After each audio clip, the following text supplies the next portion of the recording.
क्या ब्रजभूषण सिंह का टिकट कटने वाला है? क्या ब्रजभूषण सिंह इस बार बीजेपी की तरफ से लोकसभा चुनाव नहीं लड़ने वाले? दरअसल इस तरह के अब कई सवाल उठ रहे हैं। ऐसा इसलिए क्योंकि गोंडा के अंदर उत्तर प्रदेश के मुख्यमंत्री योगी आदित्यनाथ ने एक विशाल रैली की थी और इस रैली के अंदर मंच पर बीजेपी के उस इलाके से जुड़े कई नेता मौजूद नजर आए। वहां पर विधायक भी नजर आए, जिला अध्यक्ष भी नजर आए, यानी बीजेपी के कई नेता मौजूद थे। लेकिन केसरगंज से सांसद ब्रजभूषण सिंह उस रैली के अंदर मौजूद नहीं थे और जब से ये तस्वीर सामने आई है तब से इस तरह के सवाल उठने लगे हैं कि क्या इस बार ब्रजभूषण सिंह का टिकट कटने वाला है।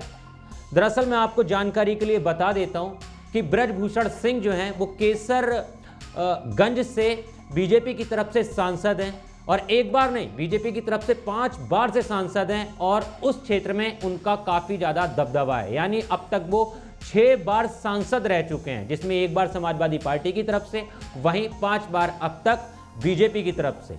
लेकिन अभी बीते दिन पहले महिला पहलवानों ने ब्रजभूषण सिंह पर गंभीर आरोप लगाए थे, जिसके बाद कहीं ना कहीं ये खबरें निकलकर आने लगी कि ब्रजभूषण सिंह पर जो आरोप लगे हैं उनके कारण बीजेपी जो है अब उनसे दूरी बनाती हुई नजर आ रही है। लेकिन इसी बीच खबरें ये भी हैं कि ब्रजभूषण सिंह की जगह उनकी पत्नी केतकी देवी को भी टिकट हो सकता है, वहीं उनके बेटे प्रतीक भूषण को भी टिकट हो सकता है, क्योंकि बीजेपी जो है कहीं ना कहीं ब्रजभूषण सिंह से बैर नहीं करना चाहेगी, क्योंकि ब्रजभूषण सिंह का उस एरिया के अंदर काफी ज्यादा रसूख माना जाता है, उनका काफी ज्यादा दबदबा माना जाता है। और ये बात तब भी साबित हो गई थी जब ब्रजभूषण सिंह के ऊपर महिला पहलवानों ने गंभीर आरोप लगाए थे और उसके बाद भी बीजेपी जो है सीधा सीधा उन पर कोई कार्यवाही नहीं कर पाई थी, इस मामले में जांच के आदेश दे दिए थे।